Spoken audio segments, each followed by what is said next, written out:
excited to try Sebastian's cooking and Chef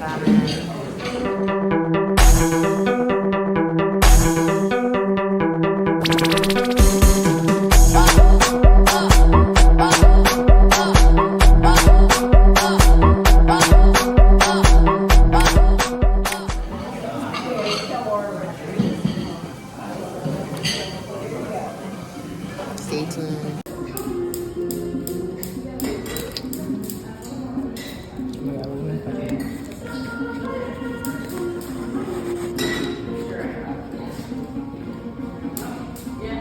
You got Chef Seb and Alan prepping in here.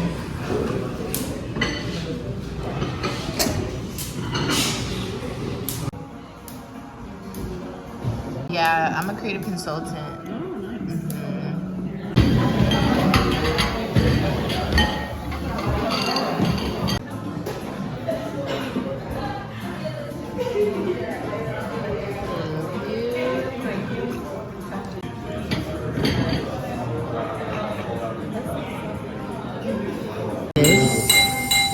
First course. Good evening, everyone. Good evening. Thanks for coming out on a rainy, cold, windy night. So glad to have you here at our resident dinner here at Brooklyn Point.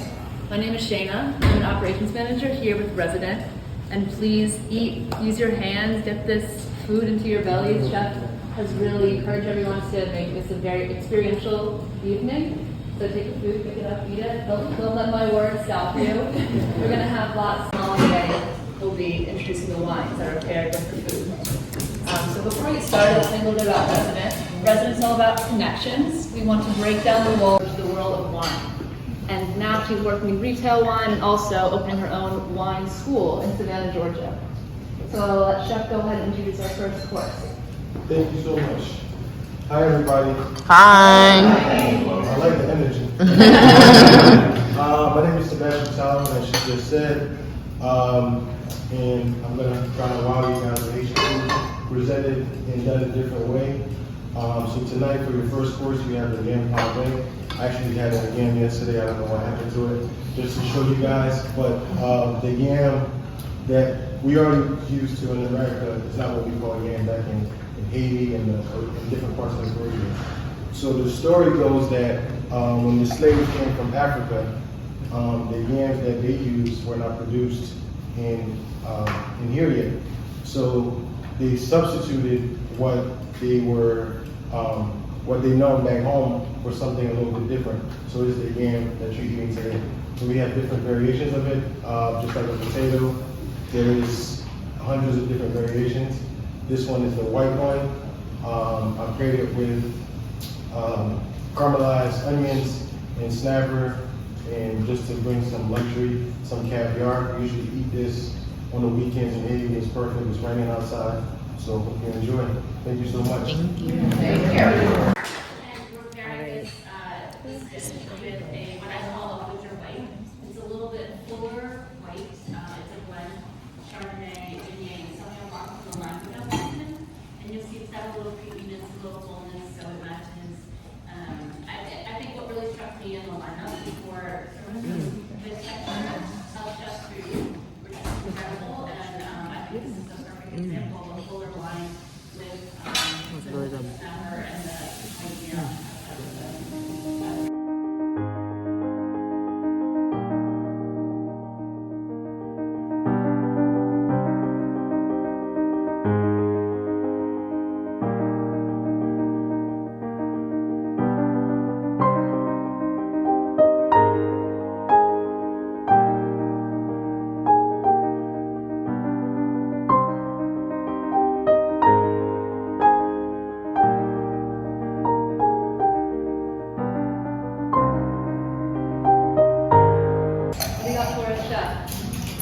I'm still here, guys. So second course, we have freedom soup. As Haitians know, we call it a soup journey. It is the foundational of every Haitian household. This soup is served every January 1st, whether you're here or in March.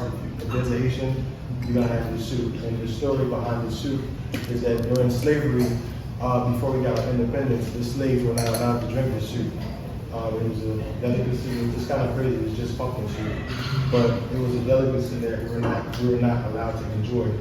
So during after we won the revolution in 1803, when it was after they drafted the Constitution, the father of the nation decided, what a nice kickback if we do this every year on January 1st on our independence. So this is Freedom Soup, Drink to Freedom. Thank you very much again. Oh, and it's made with calabash squash, and it usually consists of cabbage, carrots, potatoes, and every region in Haiti makes it their own way. Wanted to add a little twist to it, turned it to a velouté, and then did the cabbage, carrot, potato into a panna cotta that's on the bottom, and I did a confit beef cheeks. It's a little bit different than the way we do it, but it's still, the foundation is still there. And what else did I have in there?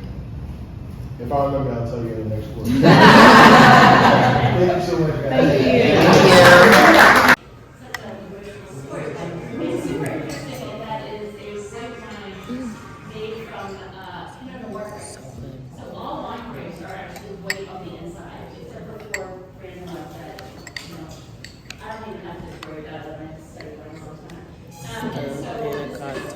The color of this is what in the wine room we call onion skin, and it just gets a little bit of color from sitting with the skin with the grape, but it's super fresh and refreshing, very different than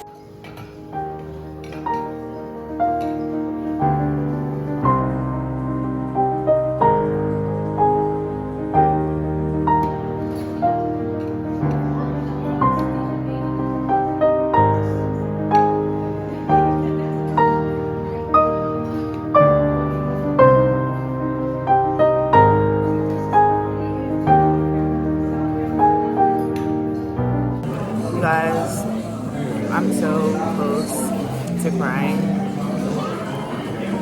because I'm just so proud. This shit, I'm holding it back so I won't look crazy because I'm here by myself. But I'm so proud. So proud.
This course wanted to take something that is kind of the luxury where I come from, guinea fowl. It's usually, when I was growing up, it's usually the haves that usually eat guinea fowl.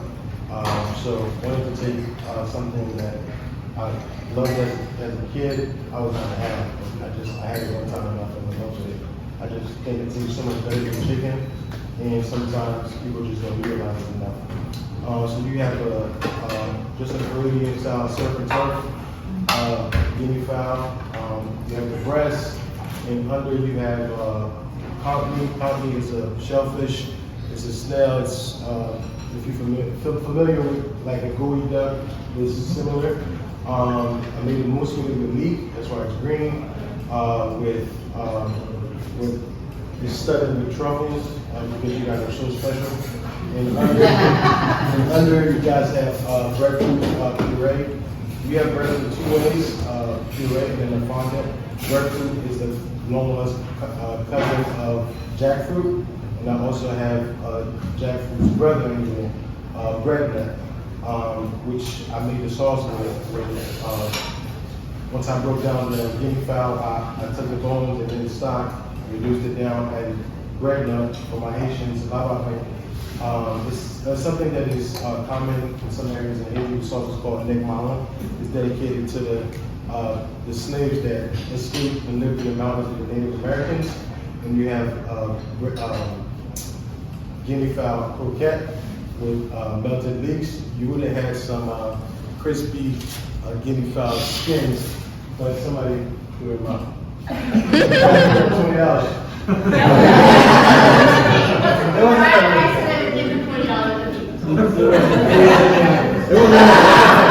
Enjoy, guys. Where all the dishes of vineyards are.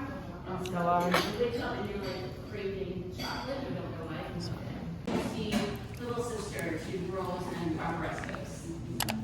Enjoy.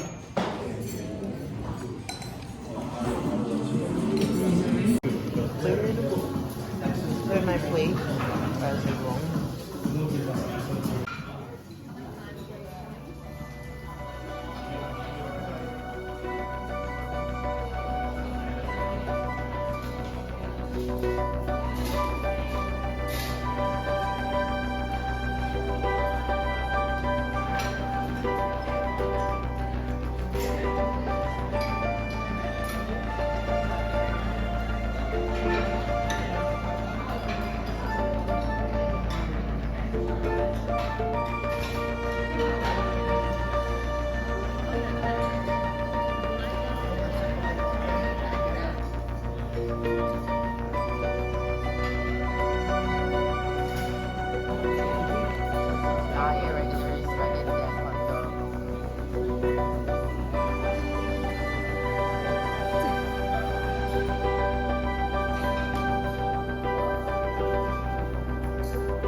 So we have a couple of people from home.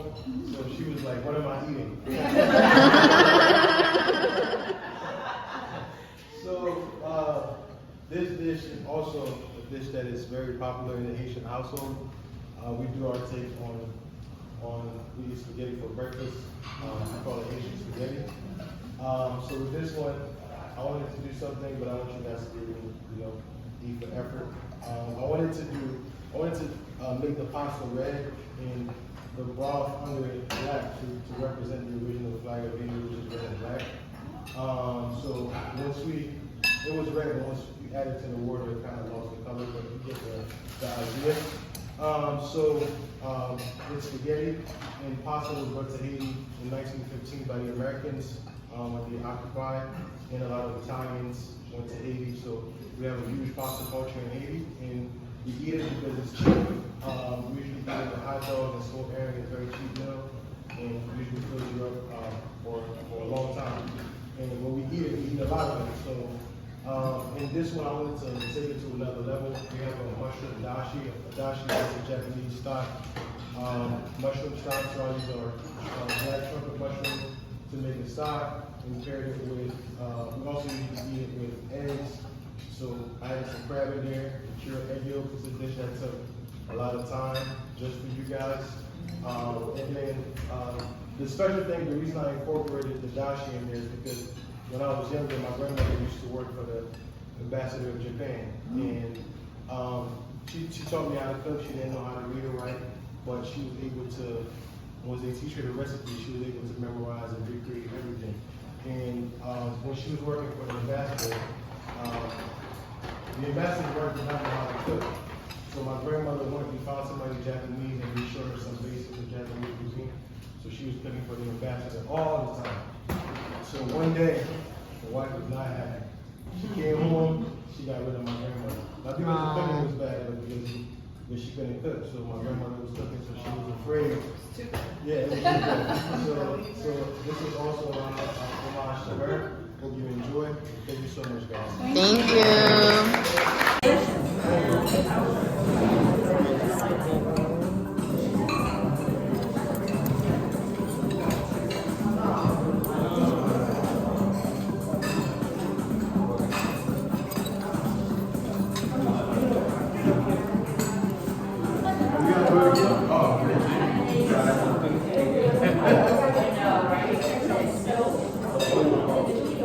Pastas out.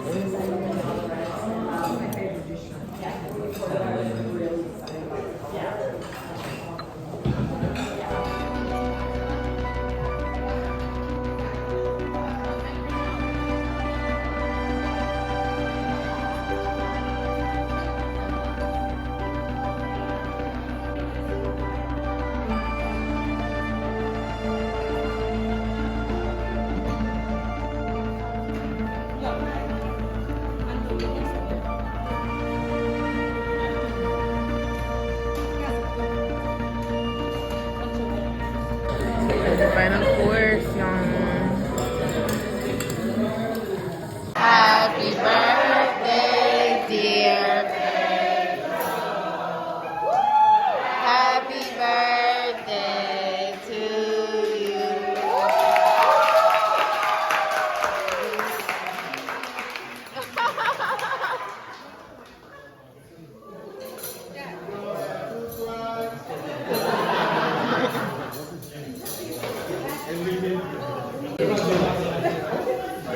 Sana pera. This is our last course. It's been a pleasure having you all here. And thanks so much to our chef. We're so sad. Thanks so much to Brooklyn Point for having us in this beautiful space. She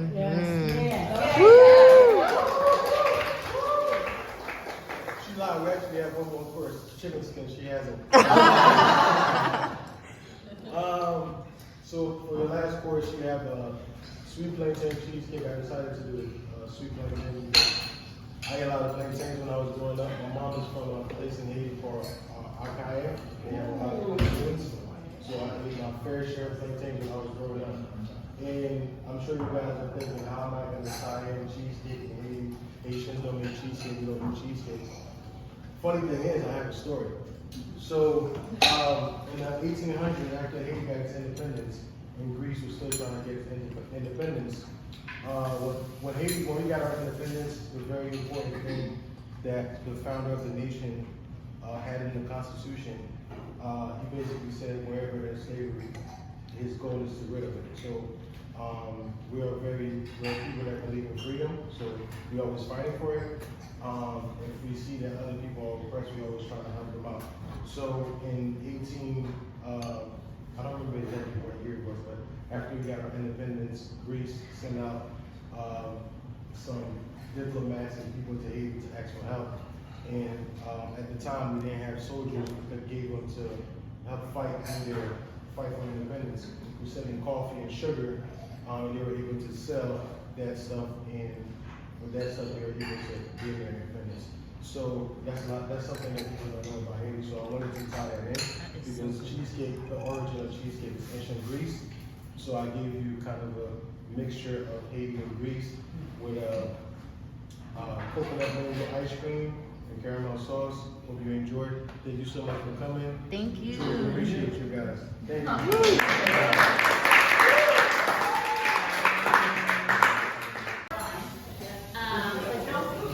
Don't put too wine because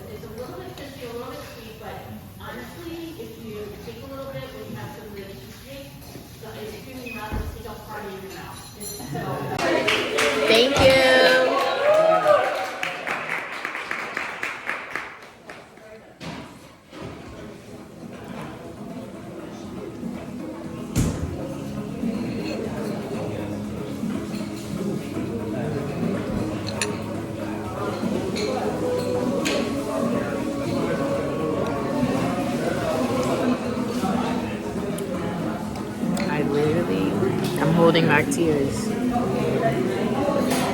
Next level, y'all. Next level. Hey guys, I'm just finishing up the edit on this video, but I realized that I didn't really give a recap of dinner. I ended up spending some time with the chefs and another fellow chef that we met that evening, and honestly, this evening is the reason why I go so hard for Haitian culture, for Haitian food, and just our people and connecting with our people wherever we are, because this is the type of stuff I want to see. And I feel like this is what people need to be seeing, and how Haitian cuisine can be represented on a global stage. Don't get me wrong, I love me a good plate of rice and legume and all that good stuff, but I also love to see the art and the stories that go behind each dish and why people cook the way they cook. And it's not just, this is our culture, that's it. But there's stories and there's intention behind different meals. And I'm just so excited to see Sebastien just grow, where he's going to go beyond. And, I'm going to be right beside him, rooting for him and making sure that people get to see Haitian food on this stage, because, I love food. I'm not a chef. People will call me a chef, but I'm not a chef. I didn't go to school for it. And I just don't have the technique yet to execute on that level, but I can appreciate it and I can give the ideas. And I love that I can, bounce ideas off of Sebastien all the time when it comes to food. So this was super dope. I can't wait to come to another one, and I can't wait to collaborate with Sebastien in the future. So yeah, be sure to follow him and see whenever he's going to do another one with Meet Resident, and just keep up with his cuisine, keep up with mine as well on the Haitian Croissant. Follow TikTok, Instagram, and YouTube.